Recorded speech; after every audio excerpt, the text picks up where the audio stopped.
गौरी गोपाल आश्रम में हमारी ये मैया, एक अभी कुछ दिन पहले ये मैया आई, आपको मैं एक परिचय कराऊं एक माँ से। देखो भगवान यदि वृंदावन में ये दास अनिरुद्ध को बिठाए हैं तो किसी उद्देश्य की पूर्ति के लिए बिठाए हैं।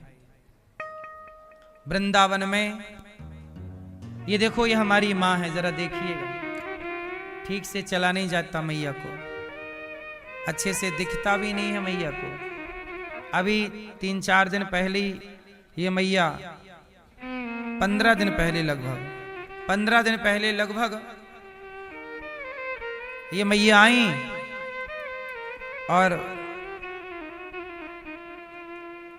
क्यों आई, क्या कारण था, आज मैया से जानेंगे। तो गौरी गोपाल आश्रम क्यों बना? भगवान को लगा कि इन माओं का कौन सहारा होगा। मैया कहां से आई हो मेरी माँ? तो बांगो से ये महाराज। कहां से? बांगो। कहाँ है ये? बैतूल जिला में है। बैतूल जिला में। हाँ। तो आपके घर में कौन कौन है? बेटा है, बहू है, नाती है, नातनी है, नतिया बहू है। तो आपकी सेवा नहीं करते? अरे सेवा करते थे, काहे खाती नहीं यहाँ। सेवा नहीं करते? नहीं। बेटा नहीं सेवा करता? नहीं, बेटा तो दुश्मन है भाई। दोनों ही बेटा, 2 बेटा है, दोनों दुश्मन है। और आपको लेने तो आया है आज आपका बेटा? हाँ, लेने को आया थे कसकर, और फिर ऐसे लड़ाई करे, ऐसे दंगा करते, कहाँ जाऊँ?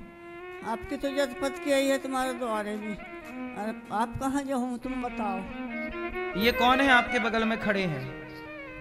ये बेटा है। बेटा है पर अच्छे से नहीं दिखता है, मेरी आँखी में कम दिखा है। ये मैया की आंखों में नहीं दिखता। हाँ। ये आपके बेटे हैं? हाँ बेटा है। तो आज आए हैं आपको लेने के लिए? अब वो काहे को लिए आया है, मैं क्या जानूं। काहे के लिए आए हो, बात करो। क्या नाम है आपका? झाड़ू यदुवंशी महाराज। हैं? झाड़ू यदुवंशी। तो आप अपनी माँ को लेने आए हो? जी गुरुजी। मैया पूछ रही हैं क्यों आए हो लेने? मेरी गलती से या कोई कारणवश से मेरी माँ आ गई थी, मैं मानता हूँ कि मैं लेने के लिए आया। क्या गलती थी आपकी? अब मेरे हिसाब से तो कोई गलती नहीं थी, अगर मेरी माँ की नज़र में अगर मैं गलत हूँ तो मैं गलती मेरी मानता हूँ, मैं मेरी गलती स्वीकार करता हूँ। तो आप लोग सेवा करना अपनी माँ की। सेवा अपनी पत्नियों से बोलना कि बूढ़ी माँ देखो इतनी वृद्ध है, इनको दिखता नहीं है। ये अभी जिस दिन मेरे पास आई ना, उन्होंने बोला कि बेटा मेरे को दिखता नहीं है। मेरे ज़्यादा मेरे परिवार वाले सेवा करते हैं महाराज। तो अब ले जाओ, अच्छे से माँ की सेवा करना। जी महाराज। और खूब, ये माँ नहीं है, ये भगवान है। जितनी सेवा कर लोगे, जब सेवा करोगे तो भगवान भी प्रसन्न होंगे आप पर। यदि माँ ही खुश नहीं है तो भगवान कैसे खुश होंगे? और आपका आशीर्वाद भी चाहता हूँ महाराज। माँ की सेवा करना और माँ का ख्याल रखना, जी महाराज। है ना? मैया मैया और अब ये बेटा आए हैं लेने, इनके साथ चली जाना मेरी माँ। चली तो जाऊँ महाराज, पर ऐसे ही रखा है तो कैसे रहूँ। अब ये बोल रहे हैं कि आपकी सेवा करेंगे। नहीं, सेवा करे थे, कोई बात नहीं।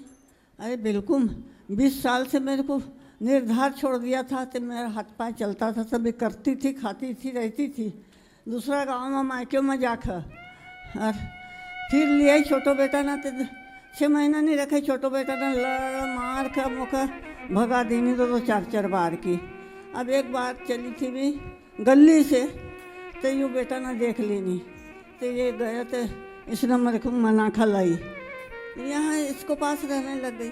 तो यूँ भी उसी करने लगो, बहू भी उसी, बेटा भी उसी।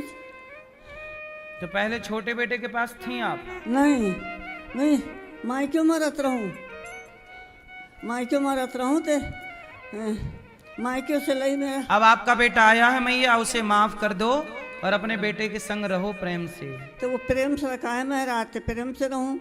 अन्य में कहाँ जाऊँ आप? अब मेरा हाथ चला नहीं, पाँव चला नहीं, मेरा आँखी में नहीं दिखा था, सबसे बड़ी बात। अच्छा, आप यहाँ रही गौरी गोपाल मैया, यहाँ आपको कोई कष्ट तो नहीं हुआ? कोई कष्ट नहीं भया महाराज, कोई कष्ट नहीं। यहाँ खुश थी आप? बिल्कुल खुश थी। फिर सवेरे चाय, फिर 8 बजे नाश्ता, फिर 12 बजे खाना, फिर 4 बजे चाय, फिर 7 बजे फिर खाना और फिर 1 गिलास दूध। इतना दिन भर में खाती थी, खुश रहती थी। ये माँ अभी अभी ही आई हैं कुछ दिन पहले, और आज इनके बेटे आए। देखो बेटा अच्छा है कि 15 यहाँ तो 4-4 साल से कुछ माएँ हैं, उनके बेटे तो अभी तक नहीं आए। ये 10-15 दिन में ही इनका बेटा आ गया, मतलब बेटा अच्छा है। अब देखो गलती हुई है, चलो इन्होंने स्वीकार कर ली। यदि गलती की है हमने और स्वीकार किया है तो फिर वो गलती नहीं रह जाती, क्योंकि हमने स्वीकार कर ली ना। तो बेटे ने स्वीकार कर ली और अपनी माँ को मैया भी ये प्रेम से रखेंगे आप। ये भी अच्छी बात है कि वर्षों बाद यहाँ कोई बेटा अपनी माँ को लेने के लिए आता है, वरना यहाँ बेटे कम आते हैं, लेने के लिए छोड़ने के लिए आते हैं। इसलिए ये आप लोगों से मेरी प्रार्थना है कि इन माँओं की, देखो यहाँ कब कौन माँ आ जाए, ये माँ आई तो तुरंत इनको रखा गया क्योंकि बेसहारा है। इसलिए इन माँओं में कब किस माँ को गौरी गोपाल की जरूरत पड़ जाए, आप सब इन माँओं के लिए अन्नदान जरूर कीजिएगा। आप सबके सहयोग से माताओं को भोजन मिलता है।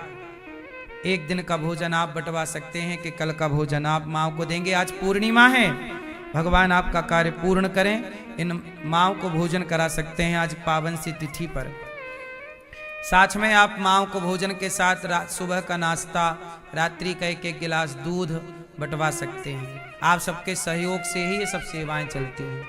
यहाँ हजारों संत जन भोजन करते हैं, कोई भी साधु आए सबको पेट भर भोजन मिलता है। आप भी संतों को भोजन कराएं कि आज की साधु सेवा आप कराएंगे, क्योंकि आप सबके बिना ये संतों को भोजन कैसे मिलेगा। गौरी गोपाल आश्रम में हजारों साधु यदि भोजन करते हैं तो आप सबके सहयोग के कारण। इसलिए आप भी थोड़ा थोड़ा अन्नदान कीजिएगा, सहयोग कीजिएगा। गौरी गोपाल आश्रम में यहाँ अखंड रसोई चलती है। आज का भोजन आप रसोई में बंटवाइएगा। 30,000 लोग पर डे यहाँ भोजन करते हैं। कोई भी आओ, सबको भरपेट भोजन। आप में से कितने लोगों ने भोजन किया गौरी गोपाल जी की रसोई में? कोई पैसा लगा? हजारों लोग यहाँ नित्य भोजन करते हैं, कोई शुल्क नहीं। ये अन्नदान से बड़ा क्या दान होगा। आप भी करने योग्य हैं तो अन्नदान कीजिएगा और आप भी इन सेवाओं से जुड़िएगा। गौरी गोपाल आश्रम में गौ माता की सेवा है। गौदान, गौचारा, गौ भूसा दीजिएगा, गाय के लिए चारा भूसा। और यहाँ गुरुकुल में 150 बच्चे पढ़ते हैं। उन बच्चों का रहना, खाना, पढ़ना, लिखना फ्री है। आप भी बच्चों की शिक्षा में सहयोगी बनिएगा और थोड़ा सा अन्नदान बच्चों के लिए कीजिएगा। हम बच्चों की सेवा के लिए आपसे मांगते रहते हैं। बच्चे भोजन करते हैं गौरी गोपाल में। 150 बच्चों का पढ़ना लिखना सब फ्री है। आप लोगों से भिक्षा मांग मांग कर सब कार्य होते हैं। हम एक विद्यालय बनाना चाहते हैं, कक्षा 1 से लेकर 12वीं तक निःशुल्क बच्चों को पढ़ाएंगे। CBSE बोर्ड का स्कूल, शिक्षा भी संस्कार भी। इसके स्कूल के निर्माण में आप भी सहयोगी बनिएगा। बहुत जल्दी इसका कार्य चालू होगा, इसी महीने में ही लगभग चालू हो जाएगा। यहाँ पर जो आप सेवाएं देख रहे हैं सब कुछ आपके सामने है। मैया अब प्रेम से जाओ अपने बच्चे के साथ, और आप ठीक है प्रेम से रखना, आप कोई कमी ना छोड़ना। ऐसे प्रेम से रखा है मेरा, क्या क्यों नहीं रहूँ, बच्चा है मेरा, कोई दुश्मन थोड़ी है। तो मैं इसको लड़ूंगा, गाली दूंगा, यही गाली देता है बस। और फिर इसके जाने के बाद बहू बोलती है कि तू ऐसी है, तू वैसी है। फिर वो आ जाता है तो उल्टो से इसका ही बताता है कि वो तो ऐसी कहती है, तो वो तो वैसी कहती है। तो अब नहीं बोलेगा कुछ, बात करा भैया से। अब माँ को कुछ नहीं बोलना। राधे राधे महाराज। रोज 10-15 मिनट माँ के पास बैठ के माँ के पाँव दबाया करो। जी गुरु जी। और माँ की सेवा बेटा, यही भगवान की सेवा है। मंदिर में भगवान बाद में है, माँ में भगवान पहले हैं। यही माँ के पाँव दबाओ, माँ की सेवा करो। कुछ दिन बाद मर जाएगी माँ, फिर फोटो रह जाएगी माँ की, फिर फोटो पे हार चढ़ाते रहोगे, फूल चढ़ाते। जब तक जिंदा है 2 रोटी दे दो प्यार से। अब बची कितनी है देखो, अति वृद्ध है मैया, 1-2 साल में इस जीवन पूरा हो जाएगा। कर लो सेवा, पुण्य मिलेगा। मत रुलाओ अपनी माँ को, है जी गुरु जी। पक्का वादा? परेशान तो नहीं करोगे? ठीक है मैया। अब ये ले जा रहे हैं, कोई भी दिक्कत हो, अब आपका तीसरा बेटा ये दास अनिरुद्ध, हम आपके बेटे हैं, कोई भी दिक्कत हो तो आप फिर आ सकती हैं कभी भी कोई दिक्कत हो। हाँ। ठीक है? तो दिखा नहीं महाराज, कैसे आऊँ आप? दिखन नहीं लग गया ना। कोई बात नहीं, हम नंबर दे देंगे अपना, कोई दिक्कत हो तो हमें फोन लगा देना। हाँ ठीक है, ठीक है भैया, आप भी हमारे भाई हैं, बड़े भाई हैं, सेवा करना। अब ये हमारी भी आशीर्वाद माँ, चाहिए महाराज आप। खुश रहिए। तो भगवान आपको सुखी और स्वस्थ रखे, खूब धन धान्य आपको दें। जो माँ की सेवा करता है वो कभी धन धान्य से कमी न रखेगा, भगवान खूब देंगे।